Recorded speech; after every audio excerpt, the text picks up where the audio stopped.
Doctor শহীদ আহমেদ, এই নামটা কি আপনারা জানেন? এই শহীদ আহমেদ ডাক্তার নামের কলঙ্ক। শুধু ডাক্তার কেন, মানব জাতির কলঙ্ক। লাল কেল্লার সামনে 10/11 যে বিস্ফোরণটা হয়েছিল, তারপর পুলিশের অনুসন্ধানে বেরিয়ে আসে অনেকগুলো নাম। তাদের অধিকাংশই ডাক্তার। কাউর নাম ডাক্তার শহীদ আহমেদ, কাউর নাম শাহিদ সাহি, কেউ মুজারিন সাহি। এরা প্রফেশনে ডাক্তার, হোয়াইট কালার জব, গলায় স্টেটো। এরা নাকি মানুষ বাঁচাবার মন্ত্রে দীক্ষিত। এরা কি সত্যি মানুষ বাঁচাবার মন্ত্রে দীক্ষিত? তাই জন্য বোধহয় এরা বোমা বিস্ফোরণে যুক্ত। তার চেয়েও বড় কথা হচ্ছে, যুগ পাল্টেছে, সময় পাল্টেছে, সন্ত্রাসের ধরন পাল্টেছে। আগে ছিল AK-47 টাইম বোম, জঙ্গিদের মধ্যে ছিল RDX। আর শুধু গরিব জঙ্গি নয়, সদ্য দিল্লি বিস্ফোরণের পর জানতে পাওয়া গেল সাদা পোশাকের শিক্ষিত ডাক্তাররাও আজকে সন্ত্রাসের নতুন অস্ত্র নিয়ে নেমেছে। কেউ জৈবাস্ত্র, কেউ বা বোম ব্লাস্টিং এর জন্য, সিরিয়াল ব্লাস্টের জন্য RDX। জৈবাস্ত্র নিয়ে গণহত্যার ঘটনা 10/11 বিস্ফোরণের পরই পাওয়া যায়।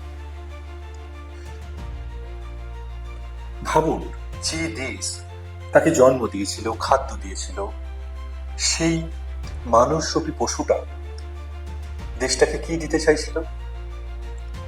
দেশটাকে দিতে চাইছিল জৈবাস্ত্র দিয়ে গণহত্যা।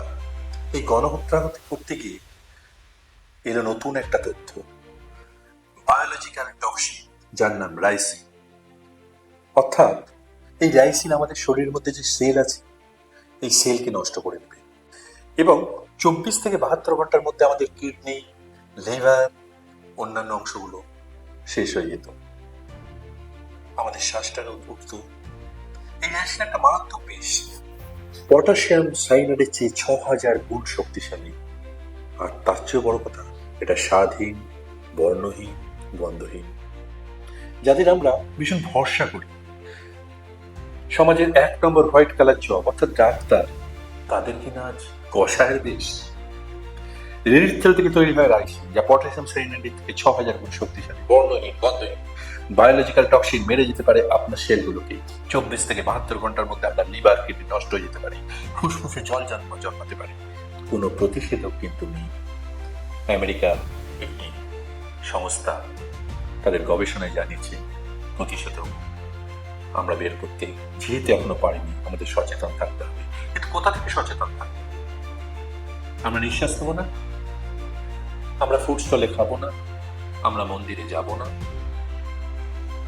আজকে আমরা স্যালুট জানাই সেই দেশ রক্ষাকারী অফিসারদের, যারা শহীদ আহমেদের এই চক্রান্তকে ব্যর্থ করে দিয়েছে।